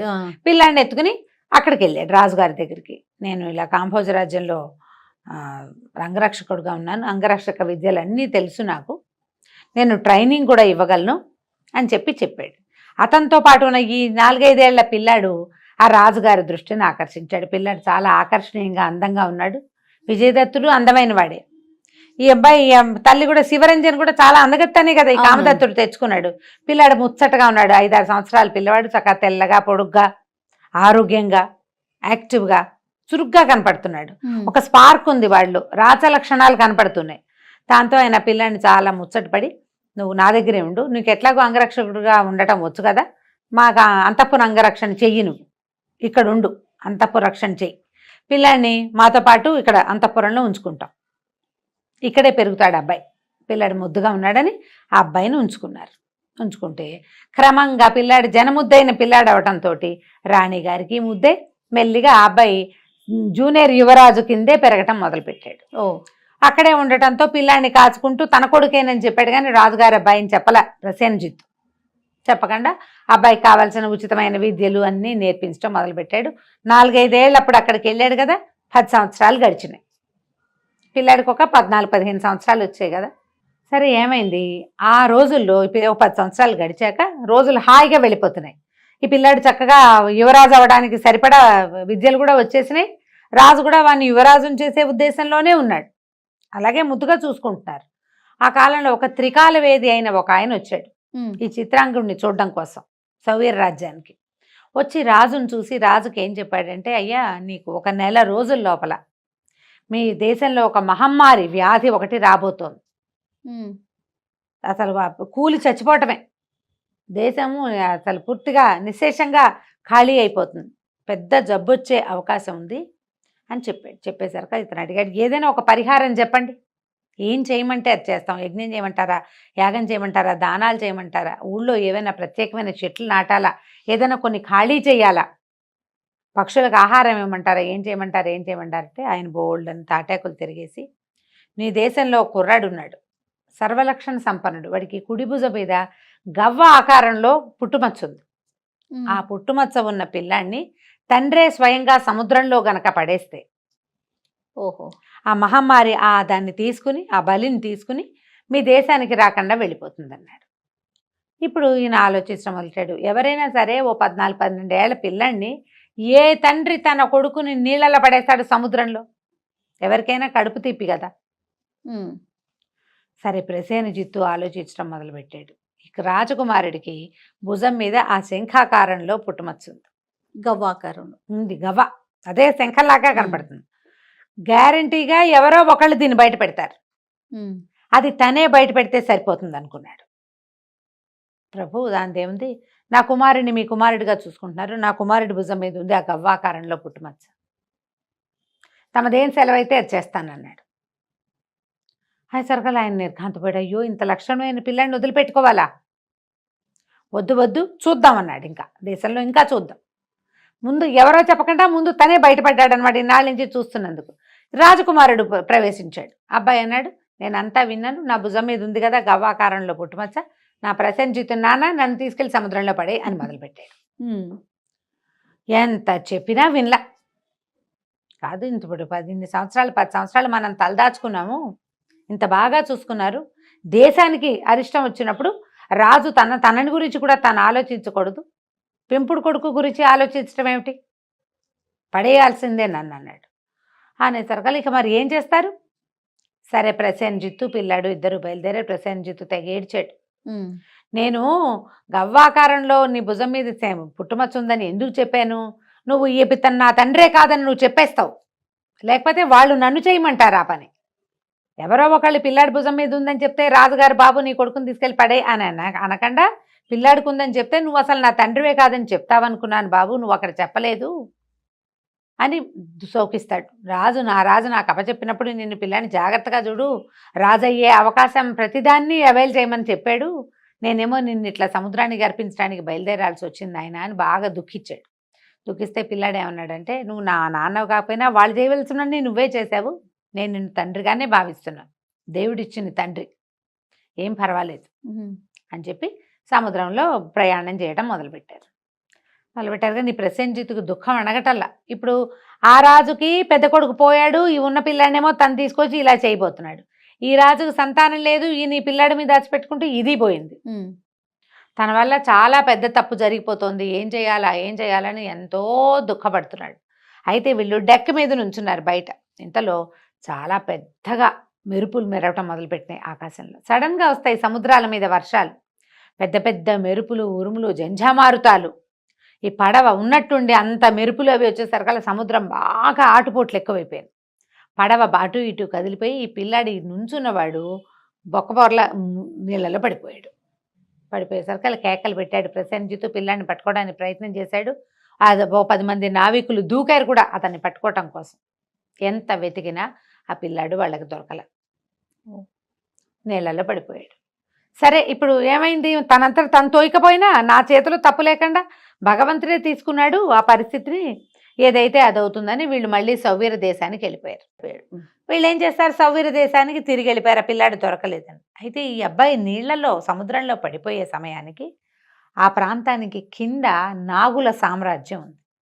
కొంతమంది నాగజాతి వాళ్ళు పైకి వస్తున్నారు అప్పుడే సముద్రం మీదకి. చూసి పడిపోతున్న ఈ పిల్లాడిని చూశారు. సముద్రంలో పడిపోయాడు. చూసి అబ్బో ఎంతో బాగున్నాడు, మన ప్రాంతంలో పడ్డాడని ఆ పిల్లాడిని ఎత్తుకుని మోసుకుని తీసుకుపోయారు పాతాళలోకానికి. తీసుకెళ్లేసరికి అలా అక్కడున్న నాగజాతి ఒక చిన్న సామ్రాజ్యం ఉంది. ఆ సామ్రాజ్యానికి రాజు మణిశేఖరుడు. ఆయన ఆశ్చర్యపోయాడు, అబ్బో పిల్లాడు ఎంత కళగా ఉన్నాడు, మన ప్రాంతంలో పడ్డాడు. ఎవరు ఏమిటి అంటే ఏదో ఒక ఓడ వెళ్తోంది ఆ పక్కన, పిల్లవాడు పడిపోయాడో వాళ్ళే తోసేశారో ఏదో జరిగింది. పైనుంచి పడే సమయాల్లో అంత ఎత్తు నుంచి అట్లా పడిపోతే వాడు ఏం బతుకుంటాడు. ఈయన ఏమన్నాడు, కాదు మనం బతికిద్దాము, చనిపోయాడు వదిలేయమన్నారు వీళ్ళు. వదిలేయద్దు, మన ప్రాంతంలో పడ్డాడు, మనకు అవకాశం ఉంది కదా, మృత సంజీవని మూలిక ఉంది వాళ్ళ దగ్గర, ఆ మూలిక తీసుకురండి చూద్దామన్నాడు. మూలిక తీసుకొచ్చేసరికి పిల్లాడు లేచి కూర్చున్నాడు. లేచి కూర్చుంటే మణిశేఖరుడు చాలా సంతోషించాడు. నాయన నువ్వు ఎంతో అదృష్టవంతుడివి, నాకు సంతానం లేదు, నేను నిన్ను దత్తత చేసుకుంటాను, నా దగ్గరే ఉండిపో అని చెప్పాడు. ఈ కుర్రాడు ఇక జరిగిన కథ అంతా తను ఎలా తల్లిదండ్రుల దగ్గర నుంచి సెపరేట్ అయిపోయాడు, ఇక్కడికి వచ్చేసరికల్లా ఎలా అయ్యింది మొత్తం చెప్పాడు. అంతా చెప్పాడు. చెప్తే నువ్వు ఇంకా భూలోకంలో నీకు పని ఉంది, వాళ్ళు ఎలాగూ నిన్ను వద్దనుకున్నారు, నువ్వు ఇక్కడ పడిపోవటం వల్ల వాళ్ళ ప్రయోజనం సిద్ధించింది, వాళ్ళకి ఆ ఊరికి ఇంకా సౌవీర రాజ్యానికి ఇంకా మహమ్మారి రాదు, నువ్వు మా దగ్గరే ఉండిపో హాయిగా, నువ్వు మా దగ్గర ఉన్న మృత సంజీవిని తీసుకున్నావు కాబట్టి నువ్వు సముద్రంలో హాయిగా ఉండగలుగుతావు, నాగులకు రాజు అయ్యి మా దగ్గరే ముందుకు అనంటే, ఈ మణిశేఖరుడికి సంతానం లేదు కానీ కీర్తిశేఖరుడు అని ఒక మేనల్లుడు ఉన్నాడు. వాడు కాస్త హాతేరే అని పోటాడు, నీ రాజ్యం నాదనుకున్నాను, నువ్వు వీడికిస్తే ఎట్లా కుదురుతుంది అంటే, మణిశేఖరుడు ఏమన్నాడు, ఆ పిల్లాడిని చూడంగానే నాకు అట్లా అనిపించింది, పైగా చచ్చిపోయాడు అనుకున్న పిల్లాడిని నా ఆలోచనతోటి బతికిచ్చా, వీడు నా కొడుకే, నేను అంతే ఇస్తాను, నా మొత్తం శక్తులని నేను అనేసరికల్లా కుర్రాడు మణిశేఖరుడు అని కీర్తిశేఖరుడు కుర్రాడు అన్నాడు మేనల్లుడు, చంపేస్తాను వీడిని మీదకి దూకపోయాడు. అప్పుడు ఈ మణిశేఖరుడు ఏం చేశాడు, నువ్వు చంపేయలేవు, మనిషి అయినంత మాత్రాన నువ్వు చంపుతానని అనుకోవద్దు, నా మొత్తం విద్యలన్నీ నేను ఇతనికి ధారాదత్తం చేస్తున్నానని ఒక ప్రార్థన చేసి ఒక మంత్రంతో తన మంత్రశక్తులన్నీ ఈ పిల్లాడికి హేమదత్తుడికి ఇచ్చేసాడు. ఇతనిలో ప్రవేశించేసరికి ఇతనికి ఒక అపూర్వమైన కాంతి వచ్చేసింది. దాంతో కీర్తిశేఖరుడికి ఒళ్ళు మండిపోయింది. రాజుని చంపడానికి దూకాడు, మేనమావని దూకేసరికల్లా ఈ పిల్లాడు హేమదత్తుడు, అతను ఎంతవాడు ఒక 14 ఏళ్లవాడు, 15 ఏళ్ళు ఉంటాయి అంతే కదా, 3-4-5 ఏళ్ళప్పుడు తీసుకొచ్చాడు ప్రసేనజిత్తు, 10 సంవత్సరాలే కదా గడిచేయి. వెంటనే ప్రార్థన చేస్తే అతనికి ఉన్న శక్తుల వల్ల అతనికి శక్తులు వచ్చేసినాయి. ఈ కీర్తిశేఖి మణిశేఖరుడి దగ్గర మొత్తం పోయినాయి శక్తులు, మొత్తం అంతా అబ్బాయికి వచ్చాయి కదా. అతని శక్తుల్లో నుంచి 2 బాణాలు వచ్చి కీర్తిశేఖరుని కొట్టేసాయి. ప్రార్థించేసరికి తమ రాజును రక్షించినందుకు ఆ నాగులంతా ఆహాహా జయ జయగోలు పలికారు. పిల్లాడు 14 ఏళ్ళ వాడు ఎంత షార్ప్గా ఉన్నాడు. అవును. ఈయన రక్షించబడాలని కోరుకున్నాడు. వెంటనే పిల్లలు కొంచెం సుమారుగా ఉంటారు, ఆలోచించుకుంటూ ఉంటారు. వాడు చాలా షార్ప్గా ఉన్నాడు. దాంతో వాళ్ళు చాలా సంతోషించి తమ సిద్ధులు తమ వ్యవహారాలు అన్నీ అబ్బాయికి తెలియజేసి ఆ అబ్బాయిని రాజుని చేసుకున్నారు. హేమదత్తుడు రాజు అయిపోయాడు, పాతాళ లోకంలో ఉన్నాడు. ఇంతలో పైన ఏమైందో చూద్దాం. విజయదత్తుడు ఉన్నాడు కదా, అక్కడికి రాక్షసుడు యుద్ధం తర్వాత తిరిగి వచ్చాడు 10 సంవత్సరాల తర్వాత. కూతురు ఆశ అడిగింది, ఏంటి నాన్న ఇంతకాలం చేసావు, ఇన్నాళ్ళకు వచ్చావంటే యుద్ధం ఇప్పుడే పరిసమాప్తమైంది అని చెప్పి, పౌర్ణమి ఎప్పుడే అమ్మాయి అని అడిగాడు. ఇంకొక 5-6 రోజుల్లో పౌర్ణమి ఉంది. అప్పుడు 5-6 రోజుల ముందే వెళ్ళాడు. ఇప్పుడు 5-6 రోజుల ముందే ఏముంది, పౌర్ణమి 10 నెలకోసారి వచ్చేస్తుంది కదా. సరే నేను హాయిగా తిని పడుకుంటాను, ఈ లోపల ఓ 2-3 రోజులు రెస్ట్ తీసుకుని యుద్ధం నుంచి వచ్చా కదా, అంకాళమ్మని తీసుకొస్తే అది వచ్చి ఈ అమ్మాయినేమో రాతిని మనిషిగా చేస్తుంది, అప్పుడు అబ్బాయిని అబ్బాయిని ఇద్దరిని మనం ఇది చేసేద్దాం, మార్చచ్చు అని చెప్పి వెళ్ళిపోయాడు. అనగానే ఏం చేశాడు, అమ్మాయి అంది, మరి వాళ్ళ మీద నుంచి పవర్ అయినా తీసేస్తావా అంటే తీసేస్తానన్నాడు. అప్పుడు ఈ విజయదత్తుడికి 3 రోజులు భోజనం పెడతానని అడిగింది. పాపం ఇన్నాళ్ళు ఉన్నాడు కదా అంటే అతను ఏం చేశాడు, ఆ మంత్రజాలాన్ని తీసేశాడు విజయదత్తుడి మీద నుంచి. వెంటనే ఈ అమ్మాయి విజయదత్తుడి దగ్గరికి వెళ్ళి, మా నాన్న పడుకున్నాడు, నీకు ఇంకేం భయం లేదు, నేను నిన్ను పైకి తీసుకెళ్ళి దిగబెడతాను, కానీ ఒకటే షరతు, నువ్వు నిన్ను పెళ్లి చేసుకుంటానన్నావు అంటే ఇతను అన్నాడు, మాట తప్పను, కాకపోతే నేను పెద్ద భార్యను చేసుకోలేను, రెండో భార్యను చేసుకుంటా, పెద్ద భార్యగా మణిమేఖలే ఉండాలి, నాకు రాక్షసివి కదా, నేను ఉంచుకోవడానికి మా వాళ్ళు ఒప్పుకోరు అంటే ఒప్పుకుంది, నీతో ఉండాలి అంతే, ఈ మా నాన్న బెడదా లేకుండా ఉంటుంది నాకు, ఇక ఈ రాక్షస జీవితం నేను జీవించలేను అంటే ఒప్పుకున్నాడు. ఒప్పుకుంటే ఈ అమ్మాయి ఏం చేసింది, ఈ విజయదత్తుడిని ఒక సొరంగ మార్గం గుండా నడిచిపిచ్చు తీసుకెళ్ళి ఒక బిలమార్గం గుండా బయటికి తీసుకెళ్ళి ప్రవేశపెట్టింది. ఆ వైపుకు వెళ్ళాలి మనం, నువ్వు కంకాళ లోయ అదే కదా ఉంది, ఏమంటారు కంకాళ లోయ అనే కదా దాని పేరు. అవును, అక్కడికి వెళ్ళాలి, వెళ్ళిపో, నువ్వు ఈ దారి గుండా నడిచి వెళ్తే దొరుకుతుంది. 3 రాత్రులు 3 పగళ్ళు నడిచాడట. ఓహో, నడిచి నడిచి నడిచి వెళ్తూనే ఉన్నాడు. ముందు ఆ అంకాళమ్మ దగ్గర మంత్రం తెచ్చుకుని మణిమేఖల్ని కాపాడాక అప్పుడు ఇతని ప్రాణం తీసే పని చేయాలన్నమాట. అందుకని అటు బయలుదేరాడు. సరే వెళ్ళేసరికల్లా ఏమైంది, ఒక మంచి ప్రదేశంలోకి వెళ్ళాడు. ఎంత బాగుందో, దేవతలు నివసించే చోట్లాగా ఉంది అది. పచ్చగా అంతా తోటలు, చెట్లు, చాలా ఇదిగా ఉంది. సడన్గా ఒక చల్లని గాలి వస్తుంది ఎక్కడి నుంచో. ఏంటి ఇంత చల్లగాలి వస్తుందని చూస్తే ఒక 4 చక్కటి తెల్లటి రాజహంసలు, మెడ దగ్గర అంతా బంగారపు సారలున్న 4 రాజహంసలు దిగినాయి. తను చూస్తూ ఉన్నాడు. అయితే ఏమైంది, ఆ హంసలు ఒక చోట వాలి ఏదో కాస్త అటు ఇటు నడుస్తూ ఉంటే పైనుంచి ఒక కొండ సిలువ వస్తుంది. ఆ కొండ సిలువ జారి జారి వస్తుండేసరికి అతను చూస్తున్నాడు, కానీ ఇతను కేకలిస్తే మాత్రం వాటికి ఏం వినపడుతుంది అనుకున్నాడు, పక్షులు కదా. ఇతను ఏం చేశాడు, పరిగెత్తుకుంటూ వెళ్ళాడు. తను ఒక చోట దాక్కుని చూస్తున్నాడు వాటిని. పరిగెత్తుకుంటూ వెళ్ళి ఆ పాముని కొండ సిలువని కొట్టబోయే లోపల అది కాస్త ఒక హంస మీద పడింది. హంసలు కెక్కరించి అటు ఇటు పరిగెడుతున్నాయి. ఇతను పరిగెత్తుకుంటూ వెళ్ళి కత్తి విసిరాడు. ఆ కత్తి విసిరితే ఆ పాము ఇతన్ని చుట్టుకోబోయింది. అతి కష్టం మీద ఆ పామును ఎట్లాగోట్లా ఆ కొండ సిలువని వదిలించుకుని దాన్ని 2-3 ముక్కలుగా చేసేసి పోన్లే పాప హంసలు రక్షించబడే, అవి ఎగిరిపోయినాయి ఇంకో చెట్టు మీదకి. పాపం అవి బతుకుంటాయి కదా, పాము వాటిని తినేపోతుంది. ఆ హంసలు చాలా బాగున్నాయి. దాంతో ఇతను పక్కన ఒక చెరువు ఏదో ఉంటే ఈ పావుని ఎత్తుడు తన మీద పడ్డది, కడుక్కుని వదిలించుకుని ఇంకా వెళ్ళటానికి మార్గం చూస్తుంటే ఆ హంసలు ఇతనితోటి మాట్లాడి, సరే అతను ఇదంతా జరిగిందంతా చెప్పాడు. అడిగే, ఎక్కడికి వెళ్తున్నావు, నువ్వెవరు ఏమిటి అని అడిగేసరికల్లా ఇతను ఏమన్నాడు, నేను ఇట్లా ఫలానా రాజకుమారుడిని, మణిమేఖల కోసం బయలుదేరాను, ఇట్లా మహాబలి రాక్షసుడికి దొరికాను, అయితే ఇప్పుడు ఈ అంకాళమ్మ కోసం ఆ కంకాళ లోయకి వెళ్ళబోతున్నాను అనేసరికల్లా, మీకు ఏదైనా సహాయం చేస్తాం, నీకేం చేయమంటావు అంటే కంకాళ లోయకి దారి చూపించండి అన్నాడు. వీళ్ళు ఏమన్నారంటే, సరే మా మీద కూర్చో, మేము తీసుకెళ్తాం, కానీ అంకాళమ్మ దగ్గరికి వెళ్ళలేము, దానికి చాలా మాయశక్తులు ఉన్నాయి, మాకు కూడా తెలియదు, ఆమె దగ్గర ఒక మంత్రం ఉందిట అని చెప్పాడు. రాళ్ళని మనుషులుగా మార్చేది, అంటే రాతిగా మారిన మనుషుల్ని ఇలా మార్చేది. సరే ముందు నువ్వు పడుకో, నువ్వు కూర్చో మా మీద, నిన్ను తీసుకెళ్తాము, అక్కడ దింపుతాం, అక్కడ క్రియ నువ్వే చేసుకోవాలి, దీనికి ప్రతిగా మాకు ఇంకొక పెద్ద బృహత్కార్యం చేసి పెట్టాలి, నువ్వు చేస్తానని ఒప్పుకుంటే తీసుకెళ్తామన్నారు. వాటి ప్రాణాలు ఇప్పుడు రక్షించిందే కాకుండా ఇంకొక క్రియ కూడా కావాలి. సరే ఒప్పుకున్నాడు. అది ఎంత కష్టసాధ్యమైనా చేస్తానన్నాడు. సరే ఈ 4 హంసలు చక్కగా తమ మీద ఒక పీట వేసుకుని రెడీగా కూర్చుంటే ఇతను ఆ పీటకి పడుకుని నిద్రపోయాడు. 3 రోజుల నుంచి నడుస్తున్నాడు కదా, తెల్లవారేసరికి తీసుకెళ్ళి ఆ కంకాళ లోయలో దింపేసింది.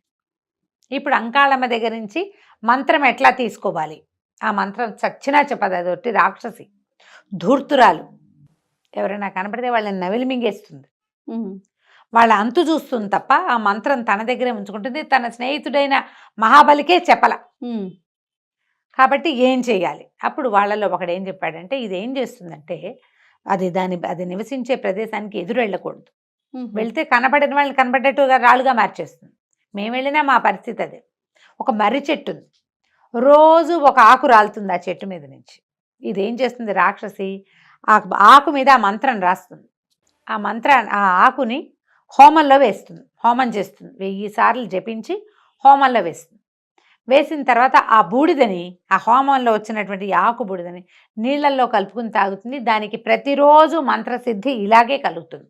ఓహో, ఏ రోజుకు ఆ రోజే చేసుకోవాలి. మేము పని చేస్తాం, నిన్ను ఒక మర్రాకుగా మార్చి అక్కడ పడేస్తాం, నీ మీదే రాస్తుంది.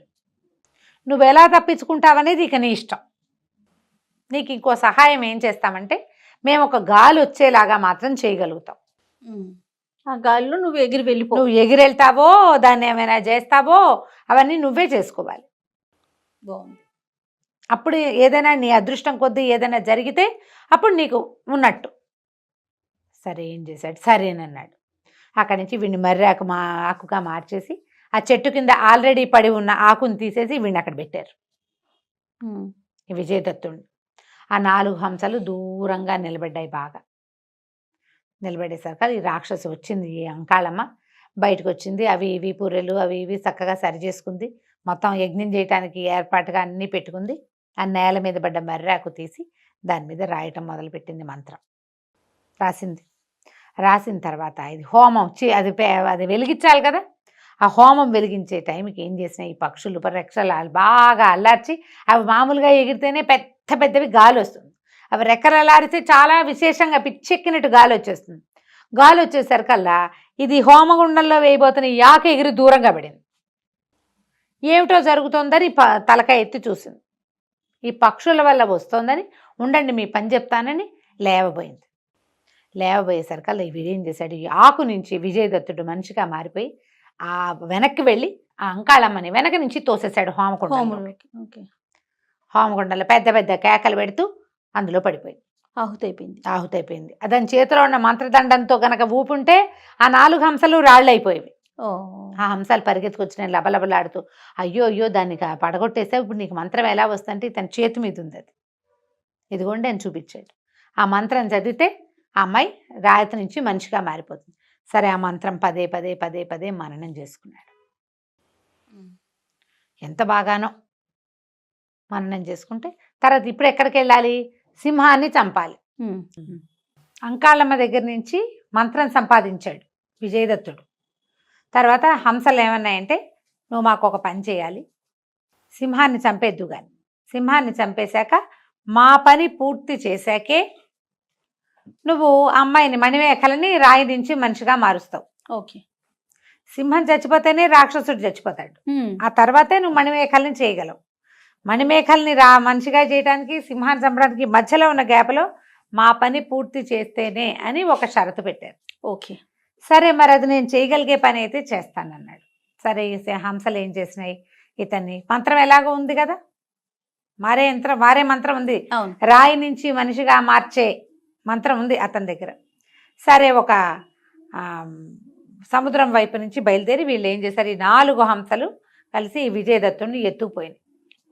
తీసుకుని వెళ్ళి ఎక్కడైతే భువనగిరిలో ఒక సింహం ఉంటుందని చెప్పిన గుహ దగ్గర వదిలిపెట్టి ఏం చెప్పాయంటే, ఇప్పుడు నువ్వు వెళ్ళొద్దు, తెల్లవారే సర్కల్ సింహం ఆకలికి నిద్ర లేచి బయటకు వస్తుంది, అప్పుడు కొట్టేద్దు కానీ, నువ్వు ఇప్పుడు ఇక్కడ రెస్ట్గా ఉండు అని చెప్పేసి చీకటిగా ఉంది. తెల్లవారేసరికి సింహం బయటకు వచ్చేసరికి ఆ పక్కన ఒక గద పెట్టి ఉంది అక్కడ గుహ దగ్గర. ఆ గద తీసుకొని సింహాన్ని కొట్టేయటమే దెబ్బ, అంతే.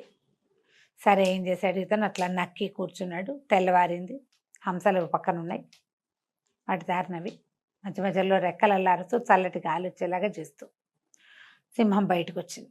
అది ఒళ్ళు విరుచుకుంటూ ఆహారానికి బయలుదేరాలి నిదానంగా. అది ఇతను ఏం చేశాడు, ఆ పక్కన గద తీసి ఒకే ఒక్క దెబ్బతో ఆ సింహం తల పచ్చడి చేసేసాడు. సింహం ఢామని చచ్చిపోయింది. సింహం చచ్చిపోగానే ఏమవుతుంది అనుకున్నాం? సింహం చచ్చిపోగానే సింహం ప్రాణాలు, అదే నాగుపాము చచ్చిపోతుంది. తలలో ఉన్నాయి. నాగుపాము చచ్చిపోగానే మహాబలి రాక్షసుడు కూడా మరణిస్తాడు. ఓకే, సరే, కానీ మణిమేకలకు విముక్తి రాదు, మంత్రం చదివితేనే వస్తుంది. ఈ 4 హంసలు శభాష్ అని మెచ్చుకుని ఏం చెప్పాయంటే, నువ్వు ఇప్పుడు మాకు ఒక పని చేయి. సముద్ర గర్భంలో ఒక చోట నాగులకి ఒక స్థావరం ఉంది, వాటి సామ్రాజ్యం.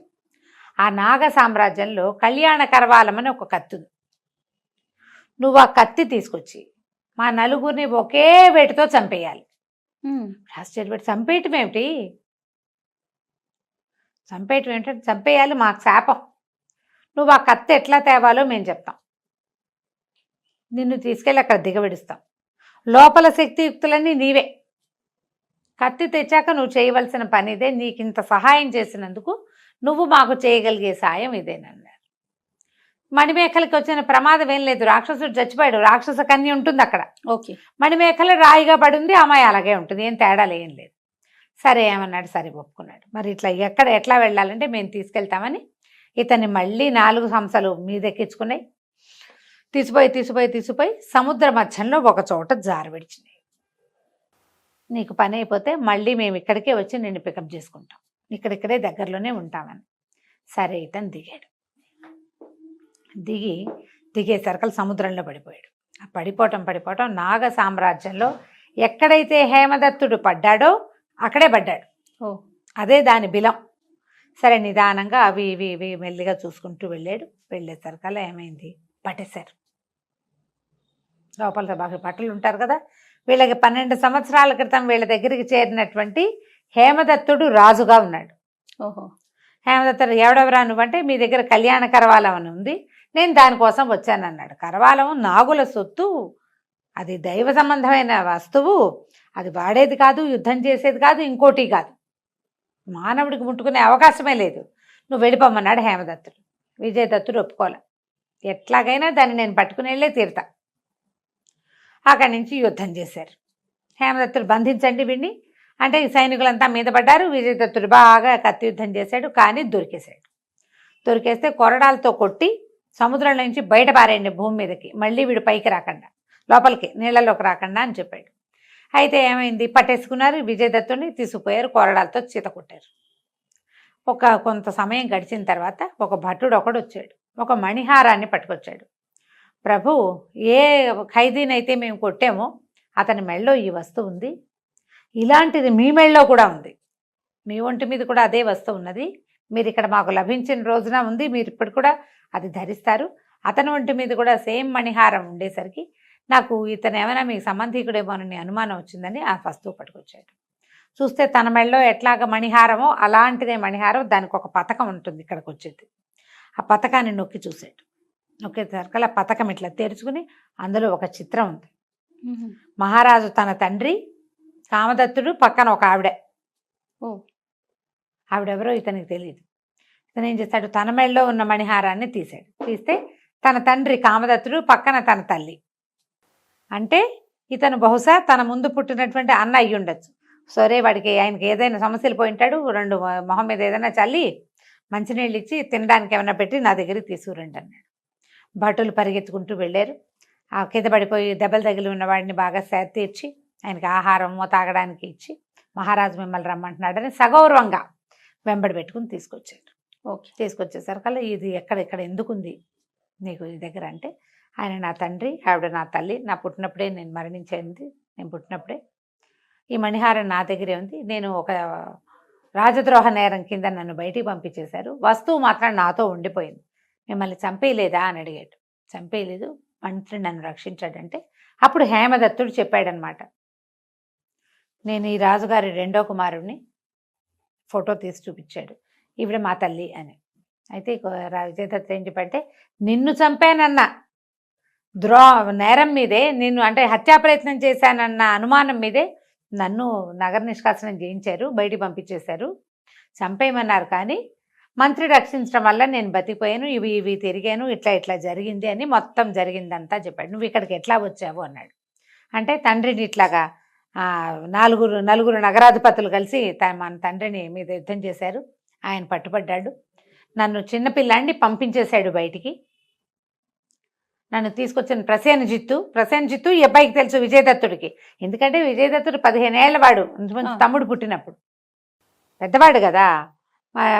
ప్రసేనజిత్తు నాకు తెలుసు అన్నాడు. ప్రసేనజిత్తే నన్ను అక్కడి నుంచి ఎత్తుకుని పారిపోయాడు, అతని వల్ల నేను ఇక్కడికి వచ్చాను, ఇక్కడ ఈ రాజుకి నేను నచ్చి నాకు ఇట్లా రాజ్యం ఇచ్చాడు అని నువ్వు ఎందుకు వచ్చావు ఏంటంటే ఈ కళ్యాణ కరవాలము అది ఎందుకు కావాల్సి వచ్చిందో చెప్పారు. ఇద్దరు కలిసి మాట్లాడుకున్నాక హేమదత్తుడు అన్నాడు, అయ్యో తండ్రిని ఎట్లా విడిపించాలి, నేను ఈ నాగలోకంలోకి వచ్చాక నేను ఇంకా ఆ సంగతి విస్మరించేశాను, పైకి వెళ్ళి మనం ఏం చేస్తానులే అని అనిపించింది, కానీ నువ్వు ఉన్నావు కదా మనం ఏదైనా చేద్దామంటే సరే. విజయదత్తుడు ఏమన్నాడు, నేను ఇక్కడి నుంచి వెళ్ళిపోతా, ఆ కత్తి నాకు ఇవ్వు, కత్తితో నేను నన్ను రక్షించిన గంధర్వ హంసల తాలూకు శాప విమోచనం చేస్తాను, మణిమేఖలను తీసుకొస్తా, మణిమేఖల్ని పుష్పదంతుడి దగ్గరికి తండ్రి దగ్గరికి చేర్చి ఆయన దగ్గర నుంచి సైన్యాన్ని కొంత తెస్తాను, నువ్వు నీ నాగ సైన్యాన్ని తీసుకుని నువ్వు తండ్రి దగ్గరికి వెళ్ళమని చెప్పాడు. సరే ఆ కత్తిని తీసి ఇతని చేతిలో పెట్టారు. విజయదత్తుడు ఆ కత్తి పుచ్చుకొని ఆకాశమార్గ అది సముద్రంలో నుంచి అలా పైకి వచ్చాడు. వచ్చేసరికల్లా హంసలు రెక్కలార్చుకుని సిద్ధంగా ఉన్నాయి. గబగబా ఇతన్ని ఎత్తుకుని ఒక కొండ మీదకి తీసుకెళ్ళి ఏం చెప్పారంటే ఒకే వేటుతో నలుగురిని నరికేయాలి, నువ్వు ఒక్క దెబ్బకి 4 హంసల్ని ఒకే దెబ్బకి చంపేయాలి. అతను భయపడుతూను బాధపడుతూ ఇంత సహాయం చేసిన వాళ్ళని చంపేయాల్సి వస్తుందని హింసకు పాల్పడుతున్నానని బాధపడుతూనే 4 హంసల్ని ఒక్క దెబ్బకి మెడ కట్ చేసేసరికల్లా ఆ హంసల స్థానంలో 4 అపూర్వ సౌందర్యవంతులుగా కనపడేటువంటి గంధర్వ కుమారులు ప్రత్యక్షమయ్యారు. దేవస్వరూపాల్లాగా ఉన్నారు 4. అక్కడి నుంచి ఆశ్చర్యపడి, మీరంతా ఎవరంటే మేము గంధర్వులము, ఒక ఋషిని ఆయన తపస్సు పాడు చేయటానికి హంసల్లాగా మారి నీళ్లలో దిగి ఆ నీళ్లు ఆయన మీద పోస్తూ చాలా ఏడిపించాము, ఆయన హంసల్లాగానే బతకండాన్ని శపించాడు, ఆటకాయితనానికి చేశాం, అయితే ఆయన మాకున్న శాప విమోచన చెప్పాడు, ఎవడైనా ఒకడు నరుడు ఈ సముద్ర గర్భంలో ఉండే కళ్యాణ కరవాలంతో కనుక మిమ్మల్ని ఒకేసారి తెగటారిస్తే మీకు శాప విమోచనం అవుతుందన్నాడు, అది నువ్వు చేసావు అని సంతోషించి ఇతనికి ఒక మాయ తివాసి ఇచ్చారు.